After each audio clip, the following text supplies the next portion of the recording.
একই কাহিনী ঘটতে লাগলো। বিষয়টাতে আমি মেন্টালি ডিস্টার্ব ছিলাম। এমনই এক রাতে অতিরিক্ত সুগ্রাণে যখন আমার পুরো রুম ভরপুর, আয়তুল কুরসি পড়তে গিয়েও থেমে গেলাম। মনে জিদ চেপে গিয়েছিল কি হয় দেখার জন্য। মিনিট খানিক পিনপতন নীরবতা। বিরক্ত হয়ে ব্যালকনির দিকে পা বাড়াচ্ছি, তখনই পাশে কারো উপস্থিতি টের পেলাম। মনে হলো কেউ পাশে বসলো। গা ছমছম করে উঠল। পাত্তা দিলাম না। স্পষ্টভাবে জিজ্ঞেস করলাম, কি চাই সে? কেন এরকম করে প্রতি রাতে?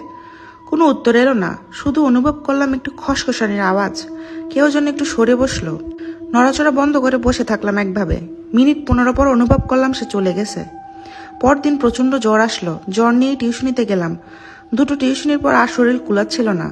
দ্রুত বাসায় ফিরে কাঁথা মুড়ি দিয়ে শুয়ে পড়লাম। কখন ঘুমিয়ে পড়েছি খেয়াল নাই। যখন জাগলাম মনে হলো মাঝরাত। আবার চোখ বুঝে এলো। নানান কথা ভাবছি। হঠাৎ সে চেনা সুবাসটা নাকি এলো। বুঝলাম সে এসেছে। পাশে এসে বসলো। অস্বস্তি লাগছে।